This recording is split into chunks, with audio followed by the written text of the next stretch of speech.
Hello friends, स्वागत है आपका आपके अपने लीगल चैनल सोच पर प्रहार में। मैं हूं एडवोकेट सनी शर्मा। और दोस्तों, आज की इस वीडियो में मैं बात करने वाला हूं नए कानूनों की। अभी कल मैंने इस पे एक वीडियो बनाया था, उसे बहुत सारे लोगों ने देखा, पसंद किया, क्योंकि उसमें मैंने बताया कि 498 है, 406 और जो भी मैट्रिमोनियल विवाद होते हैं, 494 हो गया, 304 बी हो गया, इससे रिलेटेड जो नए कानून आने वाले हैं उसमें क्या चेंजेज आए हैं और अभी कैसे प्रोविजन रहेंगे। इसके अलावा 377 पर भी मैंने वीडियो बनाया था, और इससे जस्ट पहला जो मेरा वीडियो था वो मेंटेनेंस में था कि अब नया कानून आने के बाद मेंटेनेंस लॉ कैसा होगा। और अब ये जो वीडियो है ये एक बहुत इंपॉर्टेंट चीज बताता है दोस्तों। देखो, एक बात तो समझ लो, मैरिटल रेप पे काफी आर्ग्यूमेंट्स चल रहे थे, बहुत कुछ हो रहा था, आपने देखा पिछले कुछ समय से। लेकिन ये जो नए कानून है, बहुत सारे लोगों का प्रश्न था, सर इसमें उसका क्या हुआ। तो यहां पर मैं आपको बता दूं कि इस नए कानून में भी मैरिटल रेप को जगह नहीं दी गई है, यानी अभी भी मैरिटल रेप हमारे यहां पर क्राइम नहीं है। ये एक राहत की बात है। लेकिन दोस्तों, इसके साथ साथ जो कानून आईपीसी को रिप्लेस करेगा, जिसका नाम है भारतीय न्याय संहिता 2023, इसके अंतर्गत दोस्तों एक सेक्शन दिया गया है, सेक्शन 67।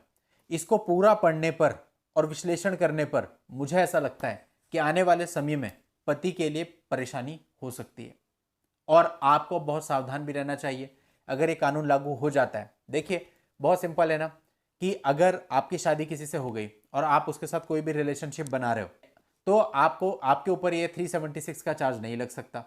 377 का पत्नियां लगाती थी, लेकिन नए कानून में 377 को भी कोई जगह नहीं दी गई है, जिसपे मैंने एक डिटेल्ड वीडियो कल बनाई है।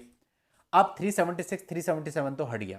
अब बात आ गई कि पति पर और क्या हो सकता है। तो दोस्तों, ये धारा आपको बताती है कि पति कहां पर और प्रॉब्लम में फंस सकता है अपनी ही पत्नी के द्वारा। देखिए, इस धारा के अंतर्गत क्लियरली यह कहा गया है कि यदि कोई भी पति अपनी ही पत्नी के साथ कोई रिलेशनशिप बनाता है जबकि वो अलग रह रही होती है, under any degree of separation और अदरवाइज, ये वर्ड बहुत इंपॉर्टेंट है दोस्तों, और अदरवाइज, यानी कि अगर हम ये कहते हैं कि पत्नी अलग रह रही है किसी पर्टिकुलर डिग्री के अंतर्गत, सेपरेशन की कोई भी डिग्री हो सकती है, जुडिशियल सेपरेशन की डिग्री हो सकती है, या फिर डाइवोर्स की डिग्री हो सकती है, या फिर एनलमेंट की डिग्री हो सकती है, वो अलग रह रही है, फिर तो क्लियर था कि अगर आप उसके साथ किसी भी प्रकार का संबंध बनाते हो तो वो आपकी रेप की कैटेगरी में आएगा।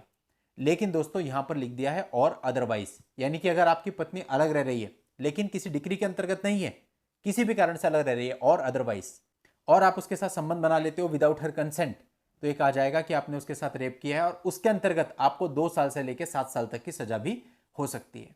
यानी इसको निचोड़ अगर हम देखें तो हम ऐसे कह सकते हैं कि आप दोनों के बीच में विवाद हो गया, पत्नी जाकर मायके रहने लगी, तो कभी भी भूल के भी उसके साथ संबंध नहीं बनाने। अगर आपको लगता है कि वो आपसे अलग रह रही है और आपका तालमेल नहीं बनेगा, आगे चीजें नहीं चलेंगी, क्योंकि अगर आप संबंध बना लेते हो तो इस धारा का उपयोग कर सकती है कि मैं इतने समय से अलग रह रही थी और फिर भी मेरी कंसेंट के बिना इसने मेरे साथ संबंध बनाए, और ऐसे में यदि वो इस चीज को प्रूव कर देगी तो आपको दिक्कत आएगी। और अगर संबंध बन चुके हैं और सामने वाले का जो माइंड है उसके अंदर केवल आपको फंसाने की चल रही है, तो वो संबंध बनाने के अगले 24 घंटे के अंतर्गत अपना मेडिकल भी करा लेगी कि संबंध बनाए गए, और ऐसे में आप फंस सकते हो। तो ये सेक्शन 67 बहुत इंपॉर्टेंट है दोस्तों। देखो, एक एक शब्द की अहमियत होती है।